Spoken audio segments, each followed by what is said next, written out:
Oke, halo lagi semua. Pagi, Pak. Iya, Pak.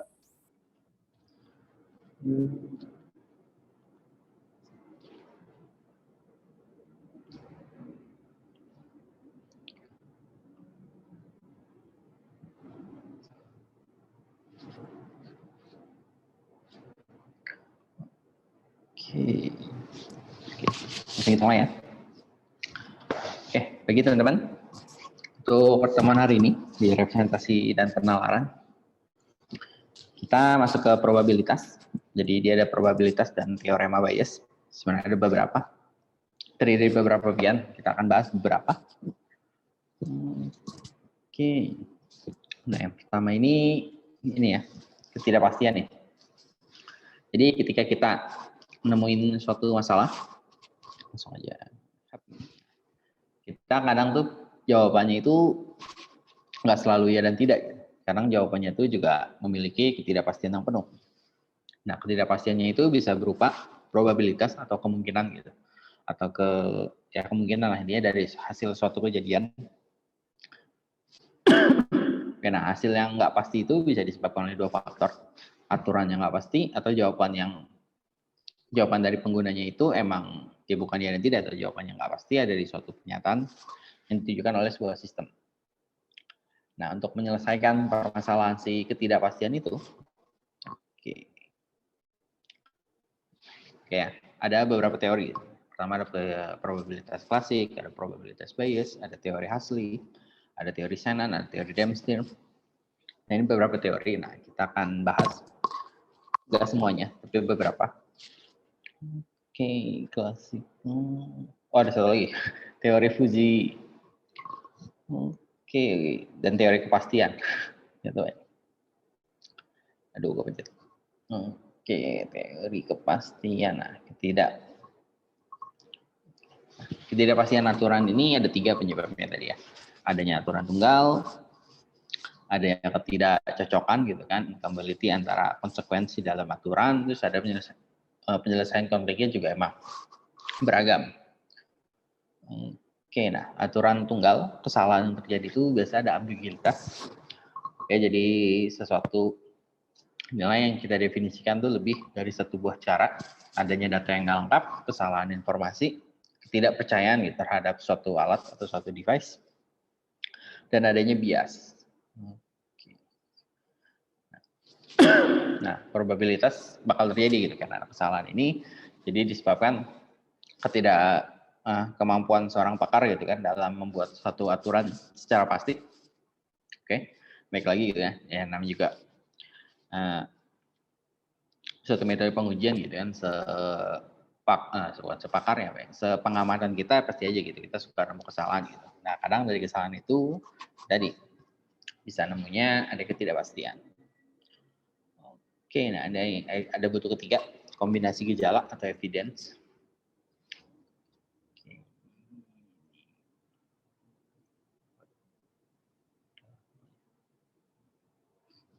Oke ya, nah untuk incompatibility aturannya itu ada beberapa poin juga. Ada kontradiksi aturan, substitusi, redundans, kehilangan, dan juga penggabungan data. Nah, kontradiksi aturan itu pertama. Nah, kontradiksi aturan itu kayak gini nih.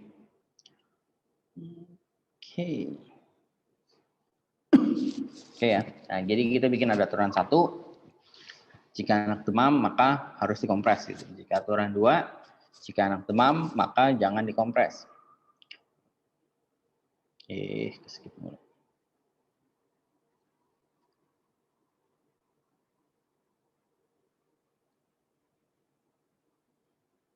Oke ya, jadi kita ngebuat suatu aturan tuh ya kita sendiri gitu penyebab adanya kontradiksi gitu. Jadi ketika si anak ini demam gitu kan berdasarkan aturan 1 dia harus dikompres, aturan 2 dia jangan dikompres gitu. Jadinya ya sistem umumnya sih ya melakukan perintah mana yang dieksekusi lebih dulu gitu. Aturan 1 atau aturan 2. Kalau aturan 1 lebih dahulu ya udah berarti dia dikompres. Kalau aturan 2 lebih dahulu jadi dia nggak dikompres. Oke, nah kalau substitusi, nah ini ya Kalau sebelum sini ada 2, misalnya sama. Ada aturan 3 gitu kan, jika kondisinya E1 maka lakukan H. Gitu. Jika kondisinya E1 dan E2 maka lakukan H juga. Gitu. Dan jika kondisinya ya, kalau cuma S1 yang muncul, nggak akan masalah gitu, karena ya aturan 3 yang akan berlaku. Gitu. H akan dilakukan. Nah, oke, ada aturan 3, tapi apabila S1. Oke. Oh, oke. Nah, di sini kalau terjadi gitu kan, kondisi S1 dan E2, ya sebenarnya si H ini akan dilakukan 2 kali nih sebenarnya. Ketika S1 muncul, aturan 3 dijalankan gitu, dilakukan H, lalu E2 juga muncul, dilakukan lagi gitu kegiatan si H. Untuk redundansi. Oke, nah ini ya. Jika kita bikin 2 aturan, jika E1 dan E2 maka lakukan H, jika E2 dan E1 maka lakukan H juga gitu. Jadi sebenarnya aturan 1 S1 dan E2, yang kedua E2 dan E1. Sebenarnya ini bisa bukan bisa kita sebenarnya gunakan satu aja gitu karena ini memiliki makna yang sama.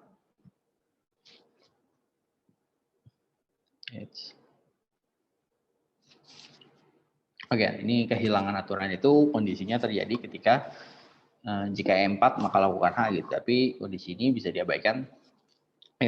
Diabaikan. Kondisi ini nggak akan pernah terjadi gitu, atau diabaikan ketika E1 nggak pernah terjadi, atau kondisi E4 nggak pernah ketemu, atau kondisi E4 nggak pernah terjadi, ya udah, maka H ini nggak akan pernah dilakukan itu atau disimpulkan.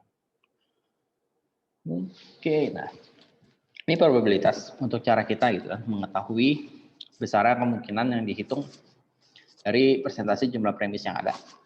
Nah, jadi cara kita menentukan ya, namanya probabilitas itu, sebenarnya kan kalau jawaban yang pasti itu ya dan tidak gitu, atau 0 dan 1 gitu. Kalau misalnya 0 itu tidak, 1 itu ya gitu. Tapi kalau probabilitas jawabannya ya di antara 0 dan 1 gitu, berarti probabilitasnya ini ada di angka berapa nih? 0,5 kah? 0,6, 0,7, 0,2? Nah, jadi cara kita menghitung itu, kita ngitung berdasarkan jumlah premis yang terpilih, dibagi dengan jumlah premis yang ada, dikali dengan 100%. Oke, jadi hasilnya itu ya, nggak mungkin lagi. Biasa selalu koma, nggak pernah dia terjadi di atas lebih dari 1 gitu, ataupun di bawah dari 1. Oke. Ini contoh ya. Nanti.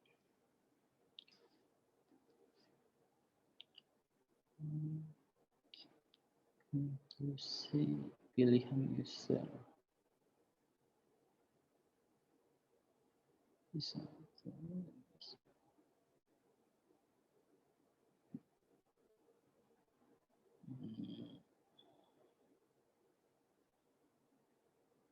Oke.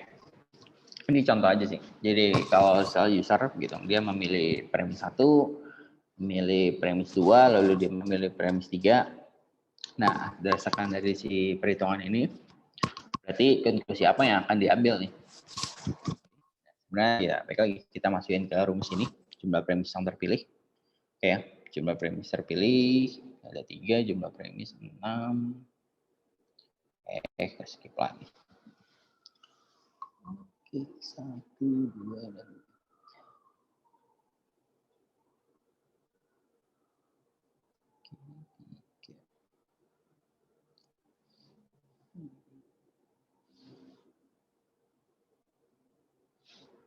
0,5 konstruksi.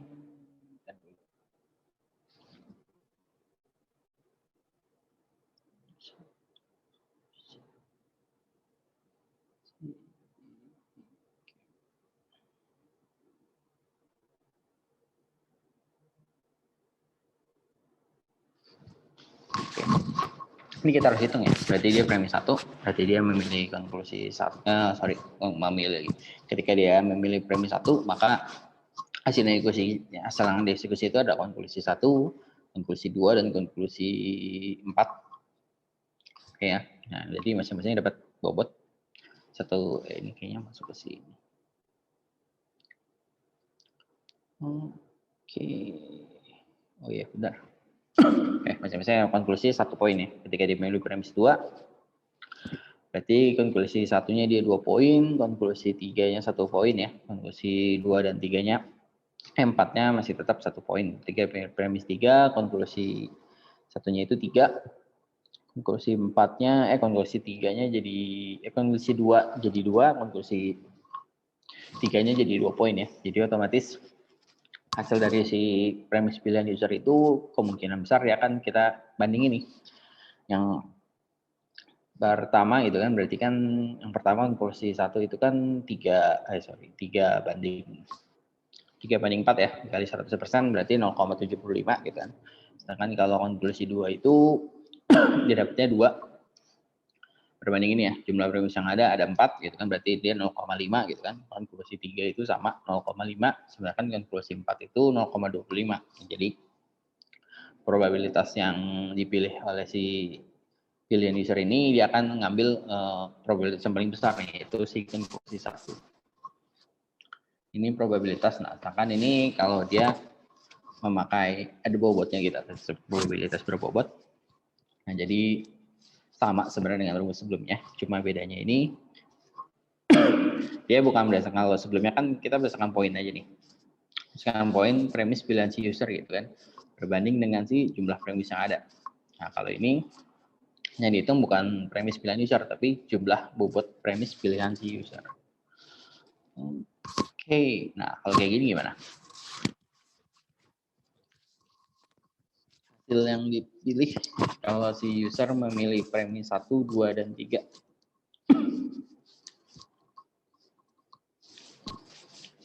Oke, berarti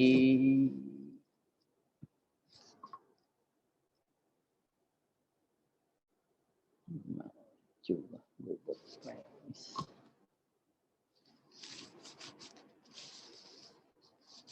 Berarti dia milih premis 1, user pilih premis 1 gitu kan. Dari premis 1 berarti konklusi 1 dapat bobot 20, konklusi 2 dapat bobot 40. Ini kemana dia? Oh, 30, sorry. Premis 1, konklusi 2 dapat bobot 30, lalu konklusi 4 dapat bobot 20 gitu. Dia pilih premis 2 berarti konklusi 1 bobotnya bertambah ya, jadi 60. Konklusi 2 tidak, dapat 30, konklusi 3 dia jadi 30.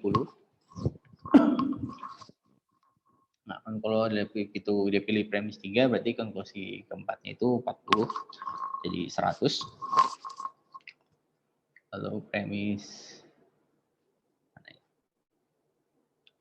2 premis 3 tadi ya, premis 3 35, berarti dia jadi 65.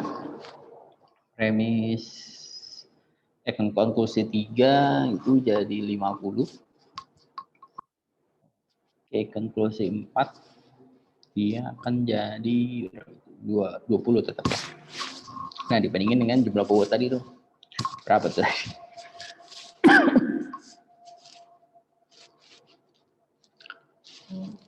Oke.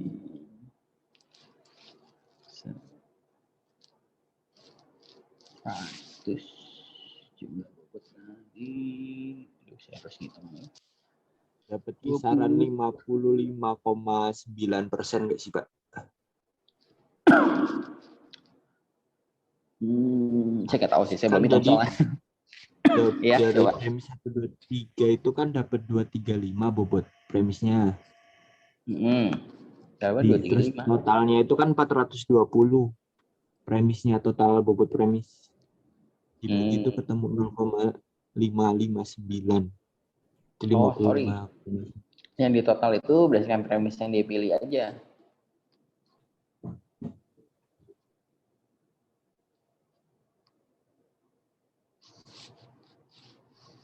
Ya, berarti kan jumlah premis yang dipilih kan 1, 2, 3 premisnya itu kan dapatnya 235. Oke. Nah, terus total bobot premisnya itu dapat ini 420 kalau nggak salah tadi. Ya, lebih gede. Iya, buat pembagi di bawahnya kan. Oke. 1, 2, 3. Gitu nggak sih Pak ngitung? Kalau saya ngitungnya sih gitu.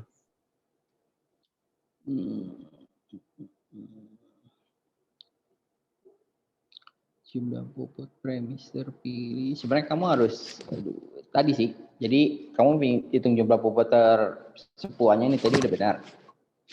Nah, ketika pemilihan user itu kamu kaliinnya itu ke masing-masing konklusi. Nah, jadi konklusi 1 tadi dapat bobot berapa nih berdasarkan pilihan premisi user tadi.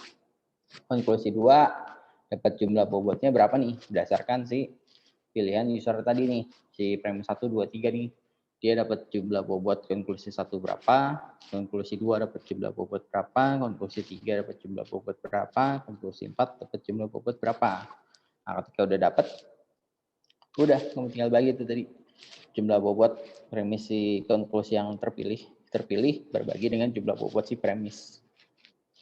Nah, dikali dengan 100%. Nah, itu baru hasil yang paling besar, yaitu dia konklusi yang akan dipilih. Ya, konklusi yang paling sesuai lah ibaratnya. Kalau tadi kamu kan langsung jumlahin total premis 1, 2, 3 yang dipilih kan. Dibagi gitu. Berarti ngitung-ngitung per konklusi gitu ya. Misalkan premis 1 nih yang kan dipilih. Konklusi satunya dapat 20. Jadi dari premis 1 ini totalnya konklusi kan 1 total bobotnya 20. Ya. Nah, ketika dia Berarti pilih lagi premis 20 2, dibagi. ya kan? Ya 20 per 70 berarti ini.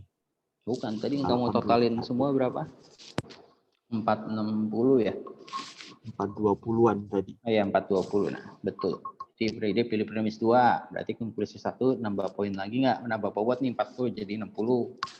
Dia pilih premis 3, nambah bobot lagi nggak? Nambah lagi tuh 40, berarti total bobot di konklusi 1 itu 100. Nah, berarti probabilitas mana? Probabilitas untuk konklusi 1 itu 100 per 420. Nah, sekian dah. Berarti kan 0,4 sekian. Untuk konklusi 2, dia pilih lagi kan, premis 1 dapat bobot 30. Premis 2 dapat bobot nggak? Oh, nggak dapat. Premis 3 dia dapat bobot lagi nih, 65. Nah, berarti probabilitas untuk konklusi 2 itu adalah 65 per 420. Oke, berarti 0,2 sekian lah. Lalu konklusi 3 gitu kan. Dia dapat bobot nggak dari premis 1? Nggak dapat. Dari premis 2 dapat bobot 30, dapat dari premis 3 dapat bobot 20. Nah, berarti probabilitas untuk konklusi 3 itu adalah 50 per 420. Nah, berarti ya dihitung lah gitu ya. Lalu juga yang konklusi 4, dia pilih premis 1 dapat bobot 20. Dia pilih premis 2 nggak dapat bobot, premis 3 nggak dapat bobot. Nah, berarti probabilitas untuk konklusi 4 berdasarkan si pilihan user itu adalah 20 per 420. Nah, dari 3 konklusi tersebut kamu bisa simpulan nih, berarti berdasarkan si pilihan user, si premis 1, 2, 3 ini, konklusi yang probabilitas konklusi yang paling tinggi itu adalah konklusi 1. Kayak gitu ya, kira-kira. Oke, Pak. Jadi dihitung dulu si total konklusinya, baru dibagi dengan jumlah bobot. Nah, oke, ini masuk ke teori probabilitasnya. Jadi teori probabilitas, konsep probabilitasnya ini digunakan untuk menarik kesimpulan ya. Jadi untuk memuat suatu kejadian yang tidak pasti. Oke, misalnya eksperimen yang diulang-ulang dalam kondisi yang sama memberikan hasil yang berbeda-beda. Hasil eksperimen ini sangat bervariasi dan tidak tunggal. Nah, contoh di sini, misalnya kondisi ada suatu probabilitas gitu, kalau si Dila terkena cacar, terus si Dila punya bintik-bintik di wajah, oke, adalah 0,8 nih kemungkinannya. Gitu. Oke, ini sama ya, sama dengan rule-nya itu, kalau si Dila punya bintik-bintik di wajah, maka gitu kan kemungkinan dia terkena cacar adalah 0,8. Oke.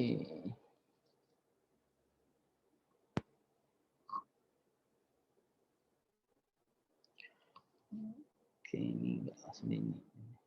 Oke. Nah, ini selain teori probabilitas ya, ini masuk lagi teorema Bayes. Teorema Bayes ini ditemukan oleh si Rayford dan Thomas Bayes ini pada abad ke-18, lalu dikembangkan secara luas gitu kan dalam statistik gitu, statistik inferensia. Nah, sekarang itu baik digunakan untuk untuk ini ya, aplikasi decision support system. Oke. Nah, bentuk rumusnya sebenarnya hampir sama dengan rumus probabilitas. Nah, cuma bedanya di sini dia menggunakan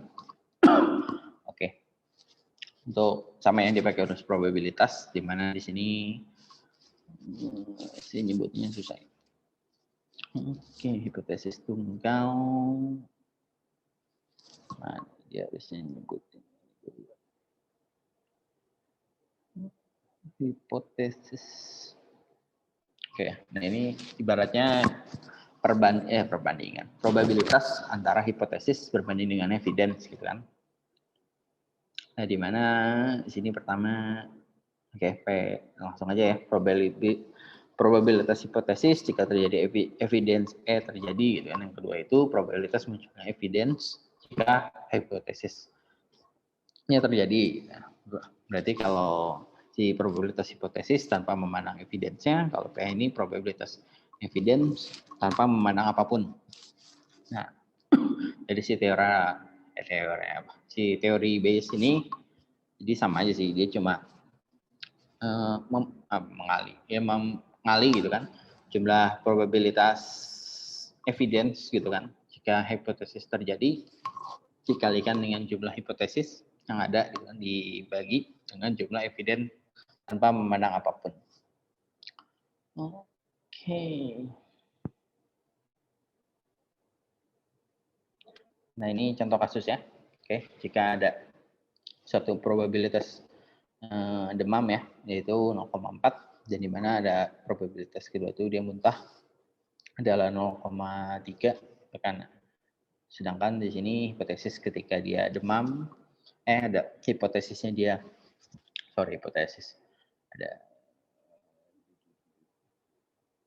Hipotesis jika dia demam, maka hipotesis kalau dia akan terjadi demam, gejalanya itu evidence-nya itu adalah muntah, adalah sebesar 0,75.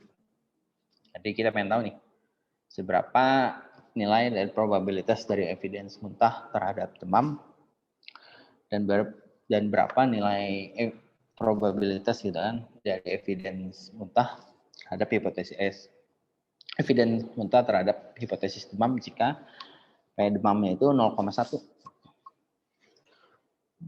Oke. Nah, kita tinggal ini ya, masukin ke sini.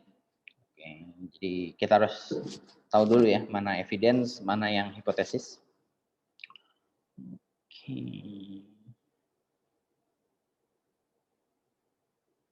Ini ya, berarti dibilang hipotesisnya adalah ini PEH ya.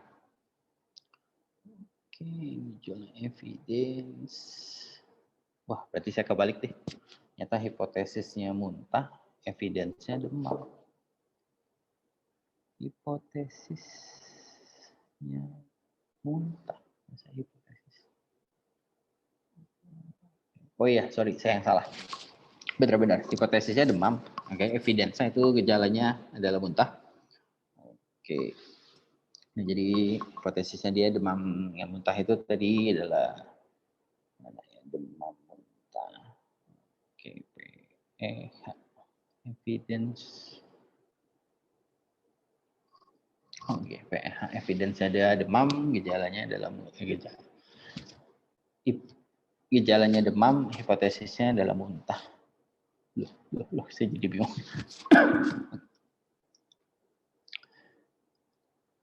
Umumnya orang kalau muntah, gejala akan dia demam. Apa demam dulu baru muntah ya?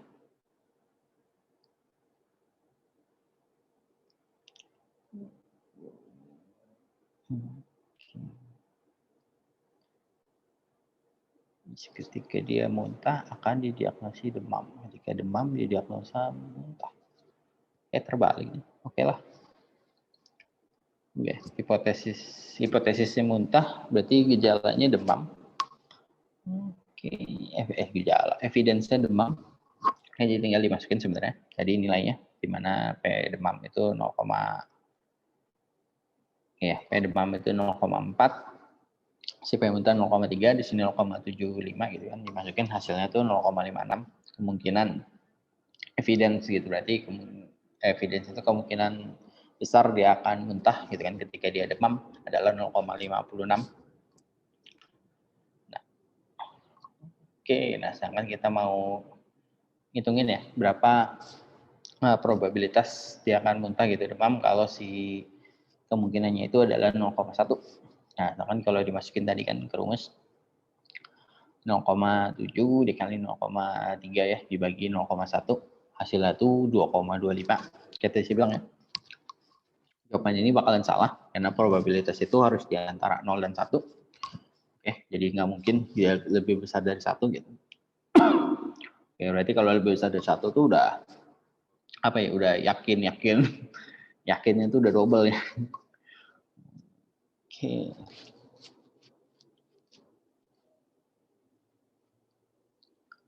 Untuk menghitung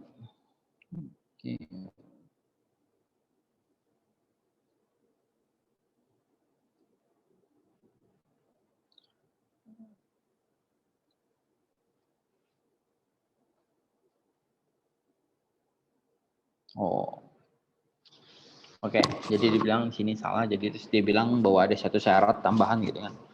Untuk membuat probabilitas demamnya ini karena misalkan si rumus si Bayes ini itu tadi 0,75 dikali 0,3 adalah 0,225, berarti otomatis si probabilitas demam itu harus lebih besar atau lebih besar atau sama dengan dari 0,225 nih, nggak boleh lebih kecil dari itu. Nah, jadi otomatis untuk nilai P demam 0,1 itu tidak memenuhi syarat. Oke, sehingga menghasilkan perhitungan yang salah. Oke, yang kedua ini ceritain faktor atau CF. Oke, nah selain faktor ini adalah faktor kepastian sebenarnya namanya. Untuk menunjukkan gitu ukuran kepastian terhadap suatu fakta atau aturan. Oke, nah di mana si CF ini ya faktor kepastian. MB ini ukuran kepercayaan atau tingkat keyakinan terhadap hipotesis. H gitu ya jika diberikan pengaruh evidence gitu antara 0 sampai 1. MD ini ukuran ketidakpercayaan. Oke. Berarti MB ini ukuran kepercayaan, MD ini ukuran ketidakpercayaan. Oke. Di sini ada 3 hal yang bakal terjadi. Yang pertama ini beberapa evidence dikombinasikan untuk menentukan CF dari suatu hipotesis. CF ini dihitung dari kombinasi beberapa hipotesis dan beberapa aturan saling bergandengan. Ketidakpastian dari suatu aturan menjadi input untuk aturan yang lainnya. Oke.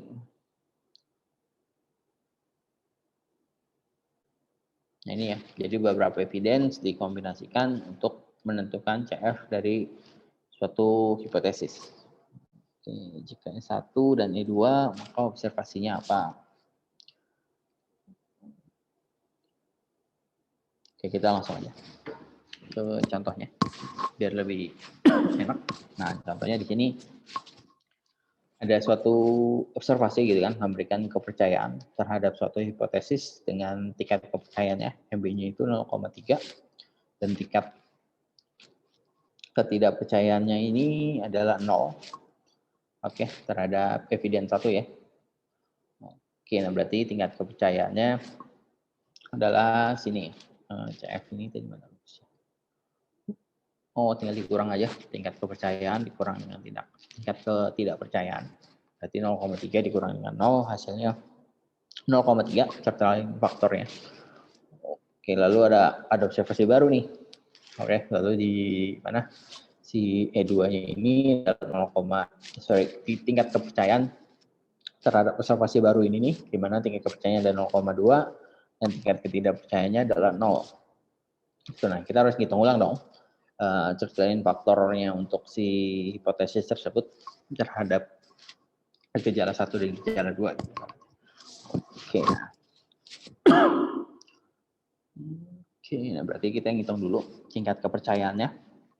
Kan ada dua eviden. Iya benar, dua eviden ya. Berarti yang pertama itu 0,3 ditambah dengan 0,2 dikali dengan tingkat ketidakpercayaannya. Dikali dengan 1.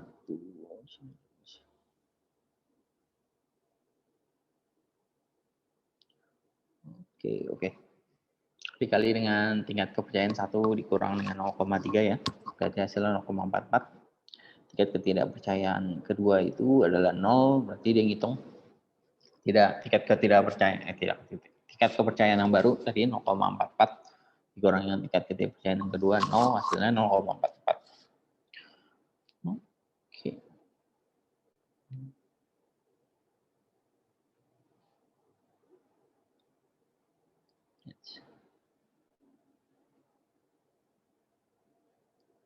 Ini ya samalah. Ini sama ya, contoh 2 sebenarnya. Si Ani gitu kan, menderita bintik-bintik di wajahnya, terus dokter memperkirakan si Ani terkena cacar dengan tingkat kepercayaan itu, kalau dia bintik-bintik itu 0,8 dengan tingkat tidak kepercayaan itu adalah 0,001 gitu. Jadi disertain faktornya adalah 0,79, 0,80 dikurang 0,01. Lalu ada observasi baru, si Ani juga panas nih. Dengan tingkat kepercayaannya itu 0,7 dan mana ya tingkat ketidakpercayaannya adalah 0,08. Nah, berarti untuk menghitung sustained faktornya dihitung lagi ya kan, tingkat kepercayaan baru yang sebelumnya 0,8 ditambah 0,7 lalu dikali dengan ini ya. Jadi 1 dikurang tingkat ketidakpercayaan pertama hasilnya 0,94. Lalu tingkat kepercayaan kedua juga sama 0,01 ditambah 0,08 dikali 1 dikurang tadi ya tingkat ketidakpercayaan pertama 0,01 hasilnya 0,0892. Udah tinggal dihitung dan faktornya berdasarkan dua faktor tadi itu 0,94 dikurang 0,0892. Gitu juga ya, muncul lagi nih gejala berikutnya gitu kan. Nah, berarti hasil dari si ini nih ketidakpercayaan pertama tambah dengan tidak percayaan kedua. Oke, tidak tambah lagi dengan tidak percayaan ketiga gitu kan dikali dengan 1 dikurang tidak percayaan pertama. Hasilnya berapa? Tingkat ketidakpercayaannya berapa? Nah, hasilnya baru dikurangin. Oke.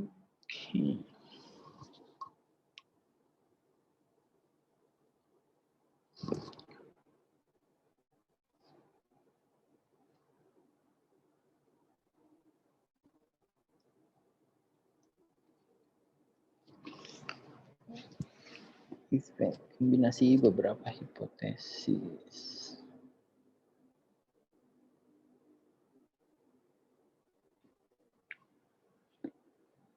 Satu, dua, ini.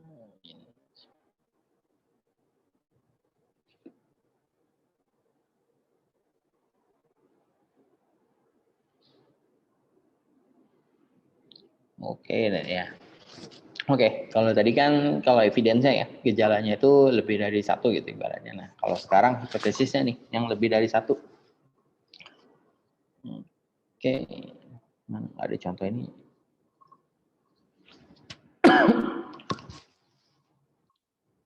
Nah, kalau beberapa hipotesis yang lebih dari 1, berarti kita harus nentuin tingkat kepercayaannya itu nilai minimal terendahnya berapa, tingkat maksimalnya berapa, gitu kan. Tingkat ketidakpercayaannya juga sama, minimumnya berapa, maksimumnya berapa. Nah, di sini mana? Nah, ini contoh langsung aja. Nah, di sini ada hipotesis pertama yaitu tingkat kepercayaannya 0,5, tingkat ketidakpercayaannya 0,2. Oke, berarti di sini CF-nya itu 0,3 gitu kan. Kalau observasi terbaru ada hipotesis kedua nih, di mana tidak percayanya 0,8, tingkat tidak kepercayaan 0,1. Oke, nah untuk mencari sustained faktornya gitu kan, berarti kita harus tahu nilai tingkat kepercayaan minimum dan tingkat ketidakpercayaan maksimumnya ya. Jadi untuk pertama ini tingkat kepercayaan dan ketidakpercayaan minimumnya kan, nah itu 0,5 sama 0,8 berarti 0,5 gitu kan. Yang kedua itu ada 0,2 dan 0,1 berarti 0,1. Berarti certain faktornya adalah 0,5 dikurang 0,1 jadi 0,4. Untuk certain faktor H2 dari nilai maksimumnya gitu kan. Berarti pertama itu tingkat kepercayaan 0,8, tingkat kepercayaan 0,2 gitu kan. Dikurangin juga sama hasil 0,6. Oke, untuk beberapa aturan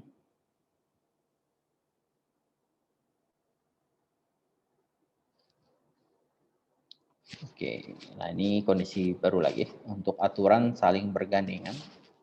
Ketidakpastian dari suatu aturan menjadi input untuk aturan yang lainnya.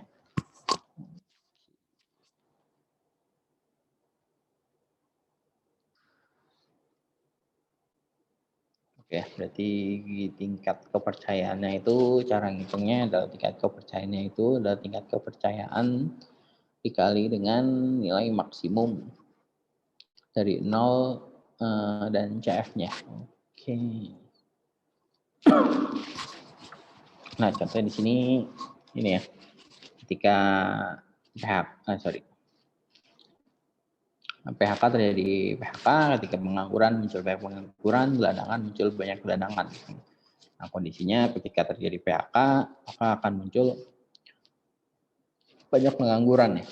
Oke, berarti CF-nya itu adalah 0,9.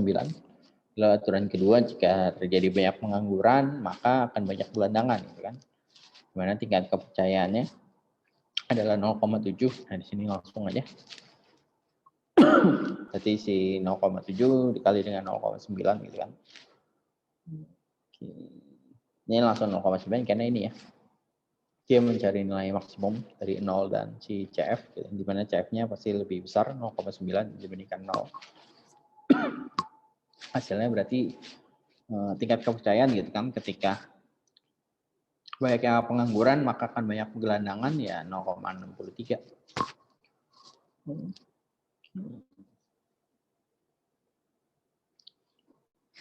Nah, untuk teori Dempster-Shafer ini oke.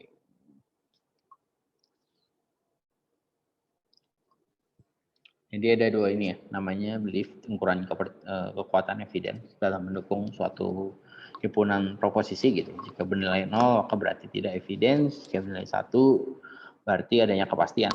Oke. Di mana plausibility-nya atau P ini dinotasikan ya, di mana si P ini dalam kurang S sama dengan 1 dikurang si bel negasi dari S. Oke, kita masuk ke simulasi.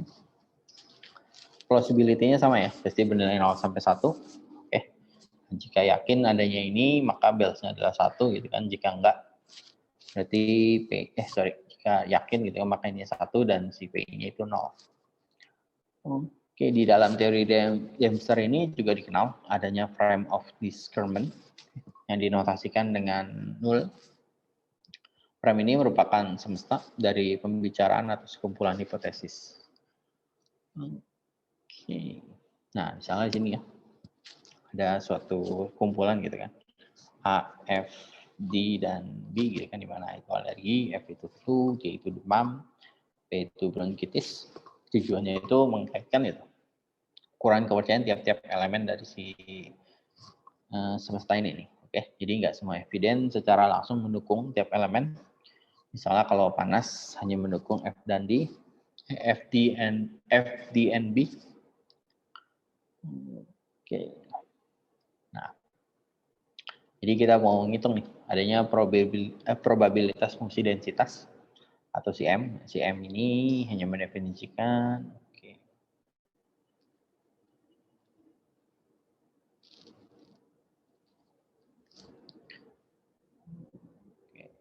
ya. Nah, di sini langsung didapat ini. Jika tidak ada informasi apapun untuk keempat, maka hipotesis tersebut nilainya adalah 1,0 ya, atau 1. Jika kemudian kita tahu nih bahwa panas ini merupakan gejala dari flu, demam, dan bronkitis dengan M-nya itu 0,8, maka berarti si demam ini mempengaruhi si F, D, dan B itu 0,8 gitu kan. Dimana tingkatnya ini berarti 1 dikurang 0,8 berarti 0,2. Oke.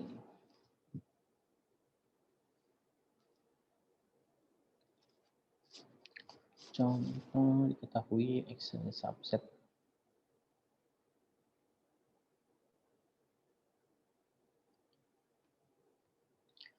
X subset dari 0, M1. Oke, kita langsung ke contohnya aja, biar lebih cepat. Contoh, di sini si Ani mengalami gejala panas. Oke, dan dia diagnosa ya, si dokter, kemungkinan penyakit yang diderita si Ani adalah flu, demam, atau bronkitis ya. Oke, ini yang tadi sebenarnya. Oke, berarti gejala satu nih ya, panas. Oke, dari gejala panas ini diketahui gitu kan, akan mempengaruhi tadi si faktor si flu, demam, dan bronkitis sebesar 0,8. Berarti kemungkinan kemungkinan bukannya adalah 0,2. Setelah itu si Ani muncul lagi nih gejala baru nih, yaitu hidungnya tuh mampet nih, atau hidung buntu. Oke, berarti gejala 2, hidung buntu.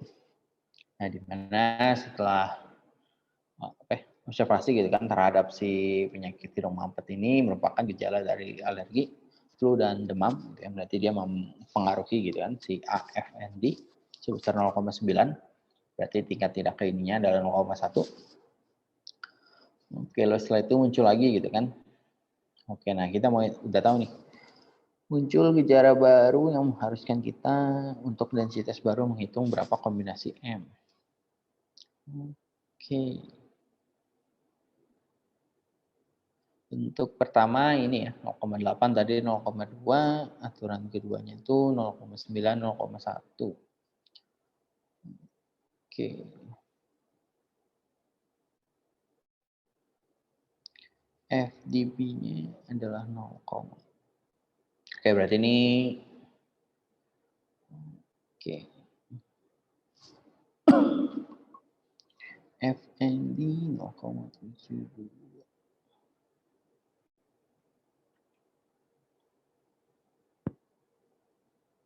Ini kita buat tabel dulu ya, berarti si gejala 1 dengan gejala 2 gitu kan tadi.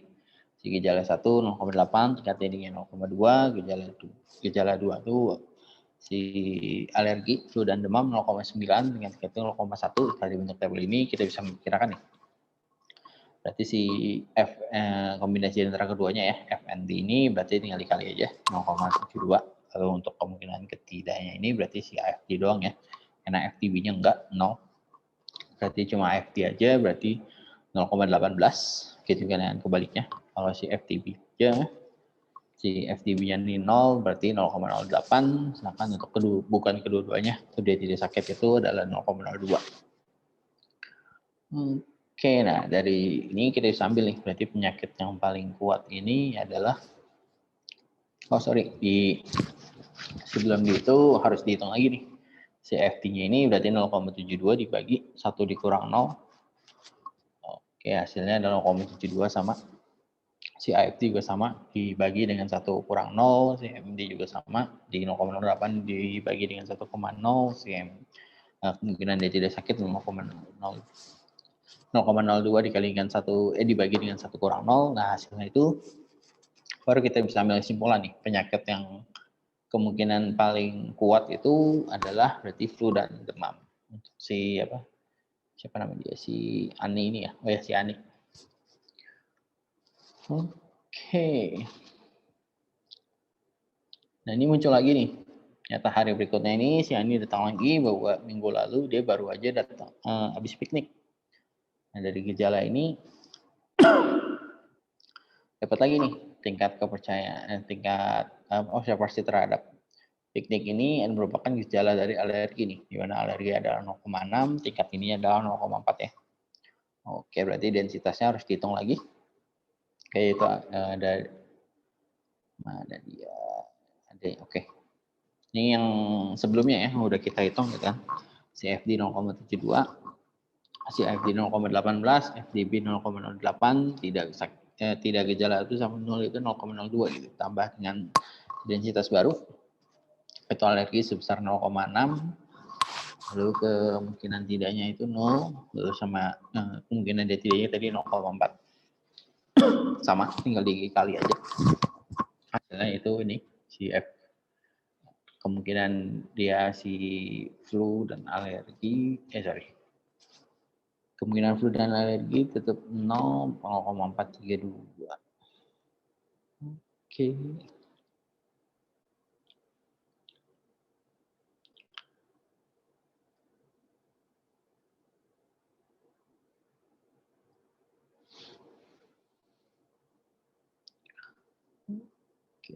Lalu setelah itu dimasukin lagi sini ya, si mana pertama itu kita mulai dari si alergi 0,1 gitu. Nah, mungkin dari si alergi 0,108 atau 0,012 dibagi dari ya 1 dikurang tadi 0,432 tambah 0,48 hasilnya sia-sia. Tetap kita ambil hasil tertinggi yaitu di mana 0,554 yaitu di mana tetap flu dan demam gitu kan. Oh, kemungkinan penyakit yang dialami si Ani ini adalah tetap dengan densitas tertinggi itu 0,554 yaitu si flu dan demam. Oke. Ini soal ini oke. Nah, ini soal buat kalian coba dikerjain ya. Di sini ada 3 jurusan yang diminati oleh si Ali, yaitu teknik informatika, psikologi, dan hukum. Oke, untuk itu dia coba ngikuti beberapa tes. Setelah dia ikutin tes, ada beberapa tes ya. Tes pertama dia tes logika. Hasil tesnya itu probabilitas densitasnya itu bahwa dia itu itu informatika dan psikologi 0,75 gitu kan. Tes kedua dia tes matematika dan hasilnya probabilitas terhadap informatika 0,8 gitu kan. Nah, tentu ini berarti probabilitas densitas si hal ini paling tinggi ini yang mana? Oke. Yang ini kalian kerjakan aja di rumah. Untuk materi ini udah ada ya di learning kayaknya. Kalian bisa tinggal download aja. Oke. Sampai sini ada yang mau nanya?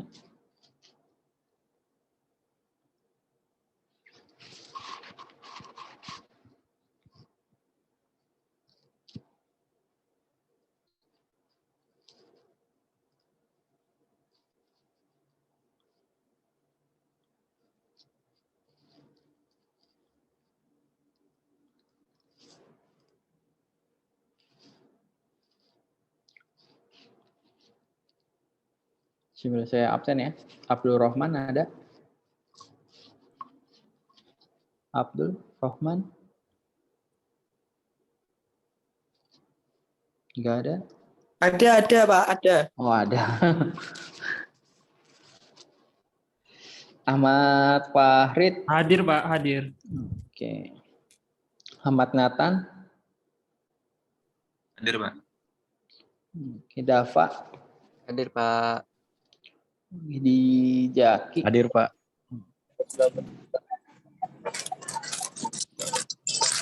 Fernanda. Hadir, Pak. Hadir, Pak. Oke. Dia udah hadir 5 kali ya. Gary Lodowik, Putra Saban. Bagi-bagi brosur, Pak. Oke. Di sono. Siap. Aidi. Hadir, Pak. Hadir. Ibrahim. Hadir Pak, hadir Pak. Oke. Ilham. Hadir, Pak. Khairi. Syariah. Tidak ada. Lili Karoma. Hadir, Pak. Oke. Romi Fadli. Romi.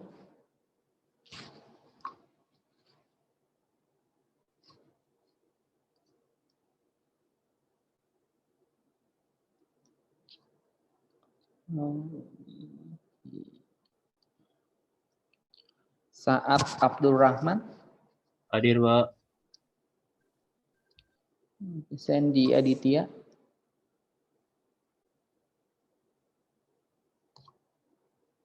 Sandy Aditya Dwi Putra. Tidak ada. Syahrul Faiz. Tadi ada Pak, sama si Sandy tadi itu Pak. Hah? Di Sarul. Tuh. Sandy apa Syahrul? Itu Sandy tuh, Pak. Ya, ini saya Sandy. Oke.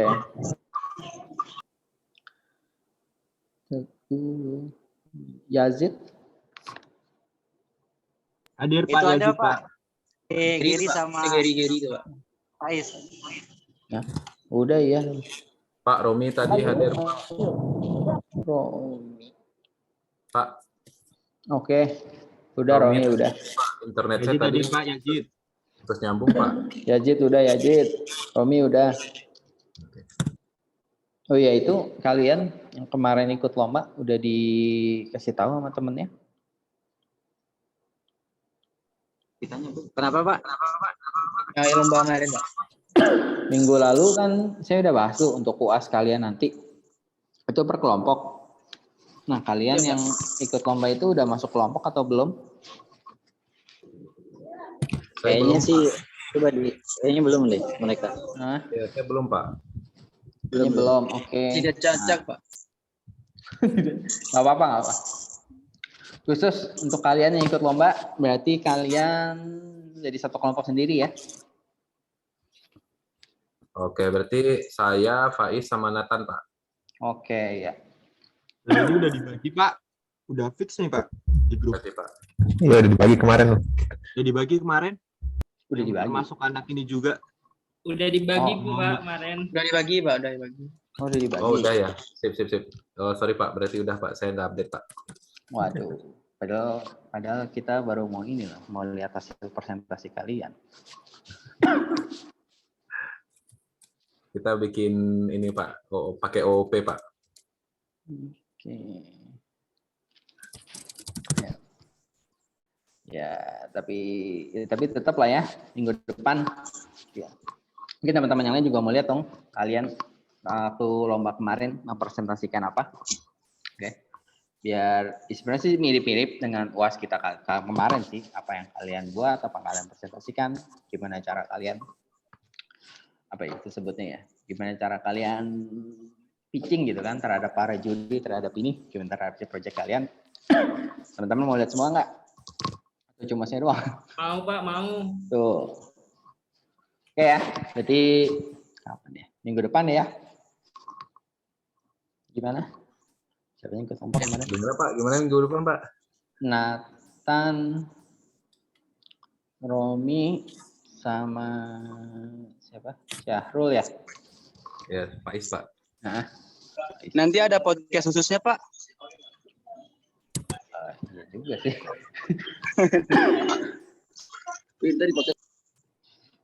Oke lah, nanti kita lihat ya. Podcastnya kapan? Belum diinfoin ya? dijadwalin sama Pak Ono-nya. Kurang tahu. Oke. Ya udah, nanti saya tanya Pak Ono nih. Kalau itu kita via podcast aja deh, daripada diulang juga. Ya. Oke, kalau gitu cukup sekian pertemuan hari ini. Thank you semua. Gak ada yang nanya kan? Sudah cukup. Ada yang nanya nggak sebelum kita close? Tugasnya nanti dikirim e-learning kan Pak kayak biasa. Yoi. Oke Pak. Yang ini ya, kasus ini. Oke, kalau nggak ada lagi, saya akhiri pertemuan hari ini. Thank you semuanya. Bye. Terima kasih, Pak. Yuk.